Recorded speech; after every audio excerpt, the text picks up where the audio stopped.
Mga kaibigan, nung bata ko, ang nakagisnang kong palaman ay walang iba kundi ang Star Margarine, mga kaibigan.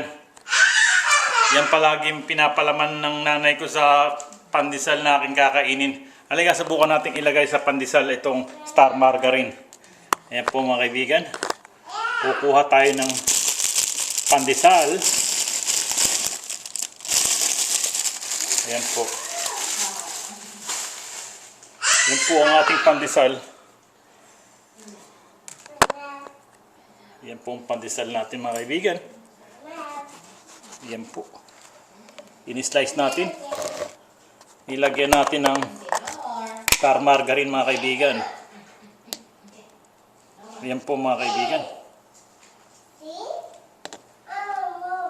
Okay, ayan po mga kaibigan, Star Margarine. Pagkatapos saka natin kakainin mga kaibigan.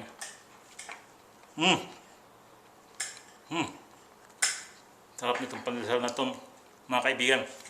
Mom! Hey! Mommy! Let's spell this one. Ngayon naman may laman na yung tiyan mo. Pwede ka na uminom ng serbesa mga kaibigan. Mommy! Walang iba kundi ang San Miguel beer. Yan po. More bubble! Hi, boy! Mommy, more bubble! Buksan natin mga kaibigan. There's no more bubbles. Go to Matthew. Yan po mga kaibigan ng ating beer.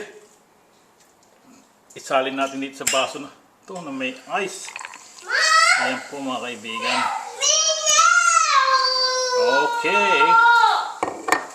Ayan po mga kaibigan, masyado mabula itong beer na to. Ayan po. Ayan. Cheers mga kaibigan.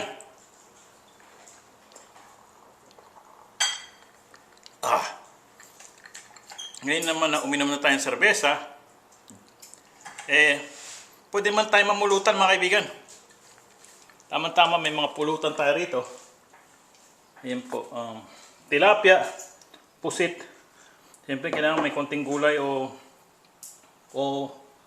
anong tawag sa ganituhan? Kamatis, yan. Okay mga kaibigan, tikman natin itong pusit.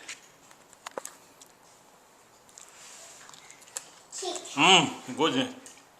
Sarap. Hey, where's milk? Tikman din natin ang tilapia mga kaibigan. I guess it's not.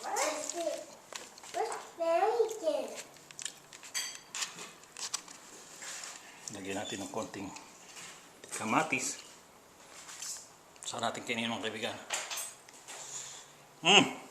My goodness. Wow. Sarap mga kaibigan. No. Hey, it's not working. Naalala ko tuloy ng bata ako nag-inuman kami. Sa kanto-kanto lang niya sa barangay. Ano lang mapulutan namin mga kaibigan. Hanggang dito na lang. Sana nag-enjoy kayo sa aking video. Sticker, this is mine. Whew. My goodness. It's good.